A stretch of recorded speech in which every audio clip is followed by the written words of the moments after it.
चलिए शुरू करते हैं आज का पहला क्वेश्चन से। आज का पहला क्वेश्चन है हमारा,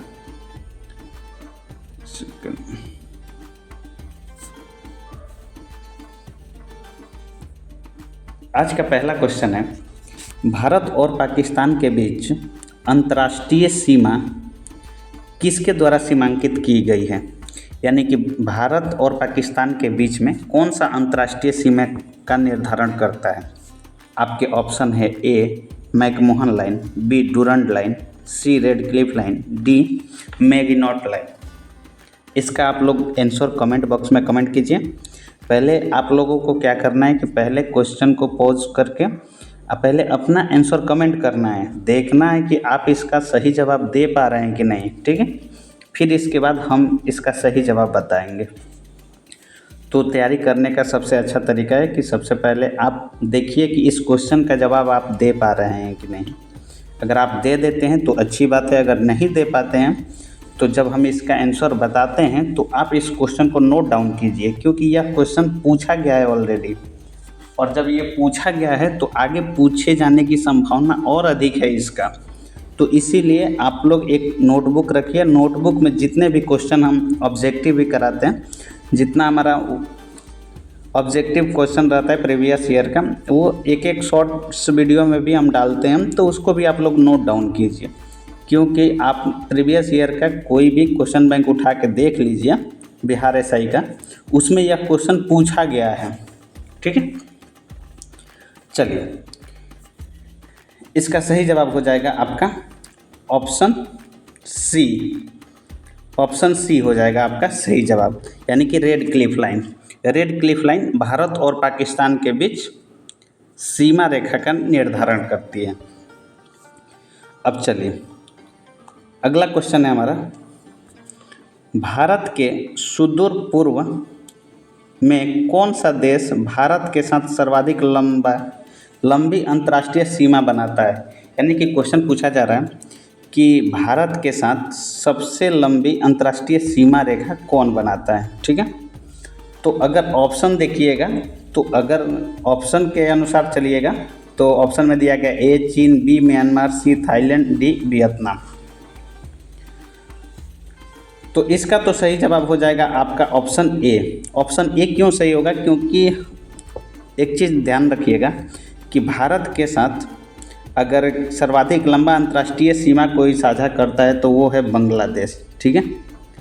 बांग्लादेश भारत के साथ सबसे लंबा अंतर्राष्ट्रीय सीमा साझा करता है, लेकिन ऑप्शन में हमारा बांग्लादेश नहीं है, तो यहाँ के लिए चीन हो जाएगा। बांग्लादेश के बाद दूसरा नंबर पर चीन आता है, ठीक है।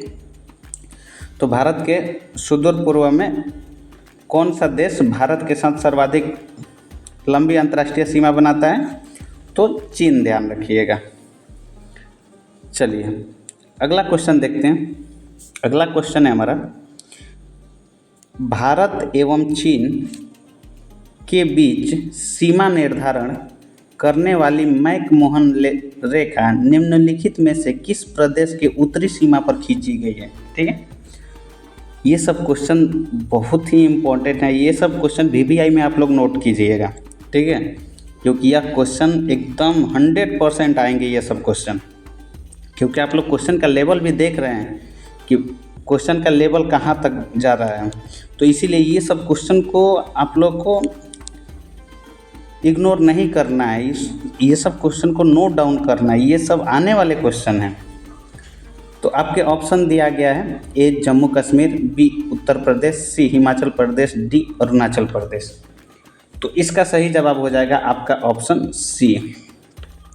अब आइए थोड़ा सा हम लोग मैप में देखते हैं कि आखिर बात क्या है। देखिए, बोला जा रहा है जैसे ये इंडिया का मैप है, आपसे बोला गया है कि जैसे एक रेखा खींची गई है मैकमोहन रेखा, तो मैकमोहन रेखा ये अरुणाचल प्रदेश के उत्तरी भाग, यानी कि ये वाला भाग, इधर चीन है, इधर चाइना है, इधर चाइना है, इस साइड में चाइना है, और ये जो भाग देख रहे हैं ये वाला जो भाग देख रहे हैं मेनली ये अरुणाचल प्रदेश वाला है।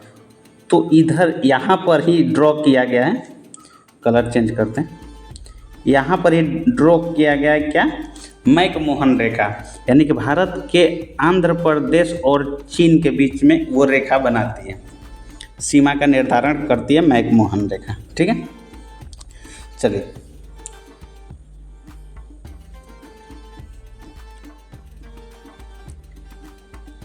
अगला क्वेश्चन देखते हैं। अगला क्वेश्चन है हमारा, निम्नलिखित में किस देश के साथ भारत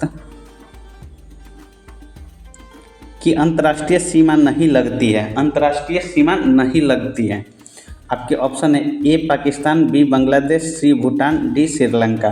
तो देखिए ये भारत का अंतर्राष्ट्रीय सीमा नहीं लगती है, कहने का मतलब है कि स्थलीय मिसप्रिंट हो गया है। ठीक है, निम्नलिखित में किस देश के साथ भारत की स्थलीय अंतर्राष्ट्रीय सीमा नहीं लगती है। ठीक है, स्थलीय के रूप में बताना है। आपके ऑप्शन है ए पाकिस्तान, बी बांग्लादेश, सी भूटान, डी श्रीलंका।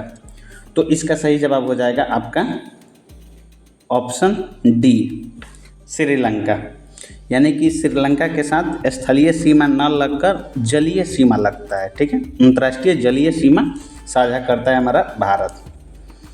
चलिए अगला क्वेश्चन है हमारा,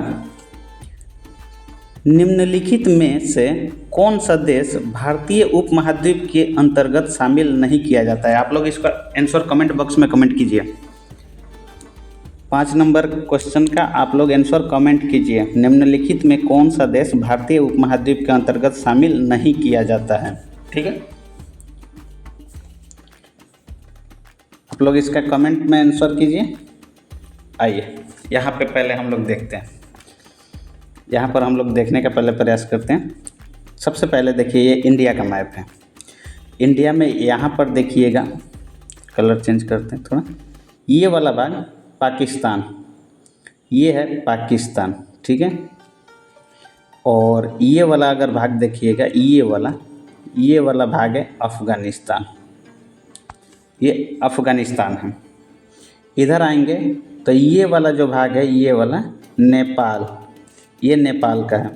और ये सब जो भाग देख रहे हैं, ये नेपाल के बाद वाला भाग, नेपाल के बाद वाला जो है ये चाइना है। और ये जो भाग देख रहे हैं, ये भाग हो गया आपका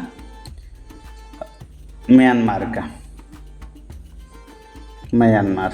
ठीक है, तो उपमहाद्वीप का मतलब होता है कि जो स्थलीय सीमा साझा करता है, जो आपका पड़ोसी राज्य स्थलीय सीमा साझा करता है, उसे उपमहाद्वीप में शामिल किया जाता है। ठीक है, तो पाकिस्तान हो गया, अफ़गानिस्तान हो गया, चीन हो गया, नेपाल हो गया, और यहाँ पर एक भूटान है।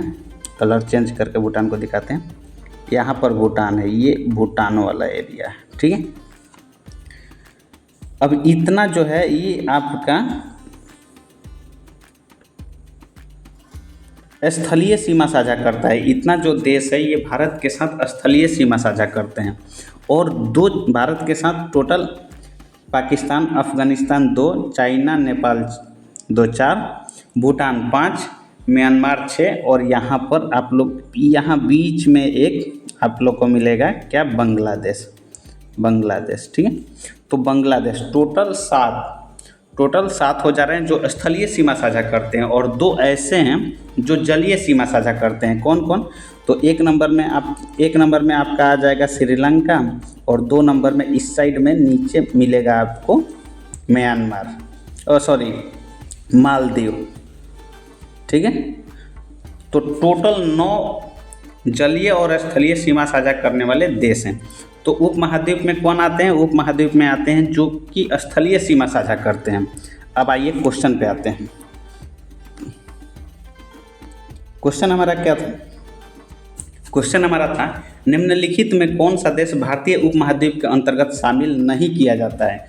तो देखिए पाकिस्तान स्थलीय सीमा साझा करता है, नेपाल स्थलीय सीमा साझा करता है, बांग्लादेश स्थलीय सीमा साझा करता है, स्थलीय सीमा साझा नहीं करता है श्रीलंका जलीय सीमा साझा करता है। तो इसीलिए आपका सही जवाब हो जाएगा ऑप्शन सी। ठीक है, समझ पा रहे होंगे।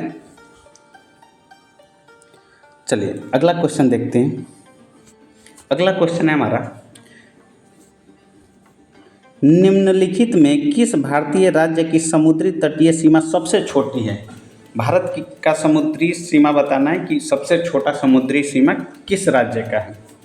आपके ऑप्शन है ए गोवा, बी केरल, सी उड़ीसा, डी पश्चिम बंगाल।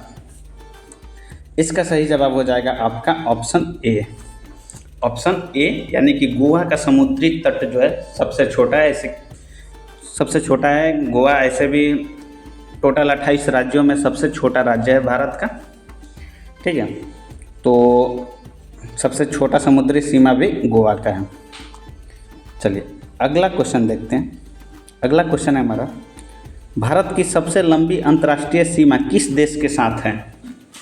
इस क्वेश्चन को हमने ऑलरेडी डील कर दिया है, आपको बता दिया था डिस्कस में। भारत की सबसे लंबी अंतर्राष्ट्रीय सीमा किस देश के साथ लगता है? आपका ऑप्शन है ए नेपाल, बी पाकिस्तान, सी चाइना, डी बांग्लादेश। आप इसका आंसर कमेंट बॉक्स में कमेंट कीजिए।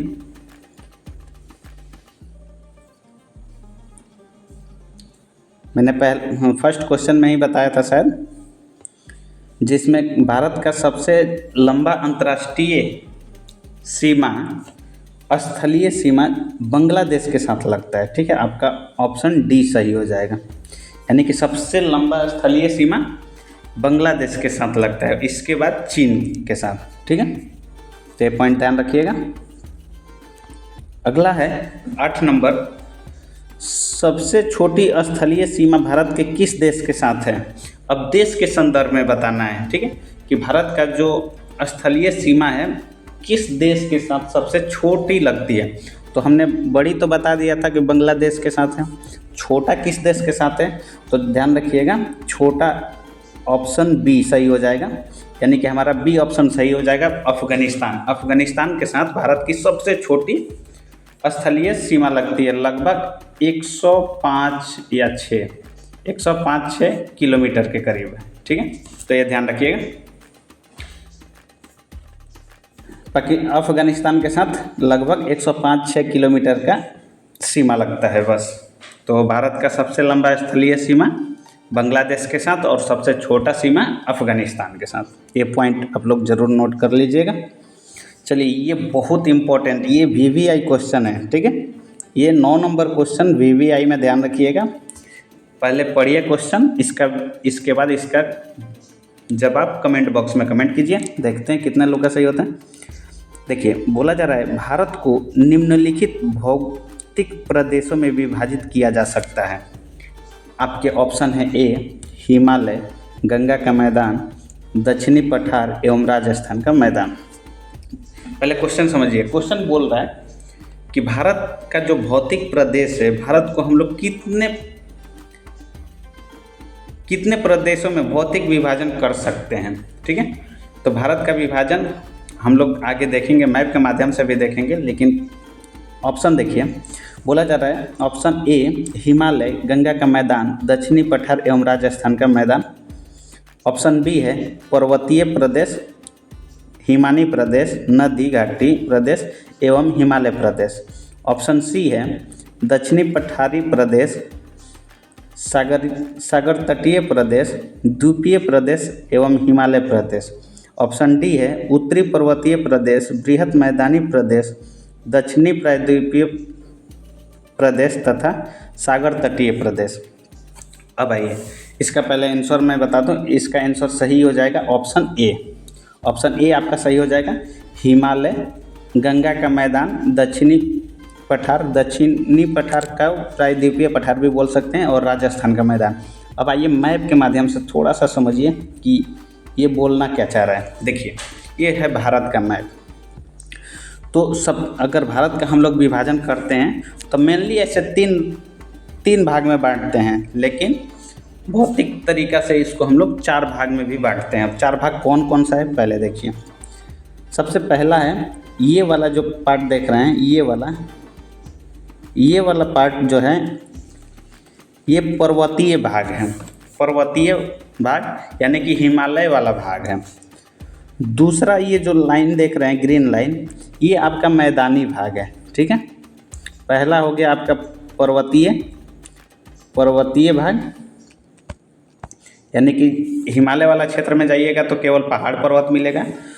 दूसरा, उससे नीचे आइएगा तो आपको मिलेगा मैदानी भाग। तीसरा, ये जो देख रहे हैं ये आपका है प्रायद्वीपीय पठार, ठीक है, प्रायद्वीपीय पठार कहिए या दक्षिण का पठार कहिए, ठीक है, ये प्रायद्वीपीय पठार वाला भाग है। और चौथा भाग जो ये देख रहे हैं ये है आपका राजस्थान का मैदान, ठीक है, राजस्थान का मैदान, ठीक है। तो हम लोग इसको 4 भाग में ऐसे बांटते हैं, ध्यान रखिएगा। अब चलिए अगला क्वेश्चन देखते हैं। अगला क्वेश्चन है हमारा, भारत का कौन सा भू आकृतिक भाग प्राचीनतम है? यानी कि भारत का कौन सा, जो हम लोग 4 भागों में बांटे हैं, जनरली हम लोग 3 भाग में बांटते हैं। कौन कौन सा? एक पर्वतीय भाग, एक उत्तर भारत का विशाल मैदान, और तीसरा प्रायद्वीपीय पठारी भाग, ठीक है, 3 भाग में बांटते हैं। लेकिन अगर ऑप्शन के अनुसार चलेंगे तो ऑप्शन के अनुसार अगर राजस्थान भी आ रहा है, राजस्थान का मैदान, तो हम लोग 4 भाग में बांट के देखेंगे। तो अब यहाँ पे आपसे बोला जा रहा है कि भारत का जो भू आकृति है उसमें सबसे प्राचीनतम क्या है, कि जैसे अगर हमने 3 भाग में बांट दिया तो इसमें सबसे प्राचीनतम भाग क्या है। तो आइए सबसे पहले थोड़ा सा मैप दिखाएं आपको। तो देखिए, ये पर्वतीय भाग है, ये मैदानी भाग, और ये हो गया आपका पठारी भाग। हम लोग जनरली 3 भाग में बांट के चलते हैं भारत को। तो इसमें सबसे अगर प्राचीन माना जाए तो सबसे प्राचीन आपका है पठारी भाग, यानी 1 नंबर में सबसे प्राचीनतम अगर देखा जाए तो सबसे प्राचीनतम है पठारी भाग, यानी कि प्रायद्वीपीय पठारी भाग। 2 नंबर में अगर देखा जाए तो 2 नंबर में है आपका पर्वतीय भाग। पर्वत जैसे सबसे प्राचीन पहले पठारी क्षेत्र हो गया, उसके बाद पर्वतीय क्षेत्र हो गया। 3 नंबर में आता है आपका उत्तर भारत का विशाल मैदान। अगर आपसे यही चीज़ ऐसे पूछ दिया जाए कि भारत के भौतिक विभाजन के रूप में सबसे नया कौन सा है, सबसे बाद बना हुआ कौन सा है, या सबसे नया कौन सा है, तो सबसे नया अगर बोला जाए तो उत्तर भारत का विशाल मैदान हो जाएगा, ठीक है। और सबसे प्राचीन में देखा जाए तो पहला नंबर निर्माण किसका हुआ? प्रायद्वीपीय पठार का। 2 नंबर पर होगा पहाड़ी क्षेत्र का, और 3 नंबर पर हुआ है भारत के उत्तरी मैदान का, ठीक। तो आप अब क्वेश्चन पर आइए। क्वेश्चन बोल रहा है कि भारत का कौन सा भू आकृति भाग प्राचीनतम है। तो प्राचीनतम क्या हो गया आपका? प्रायद्वीपीय पठार। प्रायद्वीपीय पठार क्या है? सबसे प्राचीन है, यानी कि ऑप्शन सी हमारा सही जवाब हो जाएगा। चलिए अगला क्वेश्चन देखते हैं।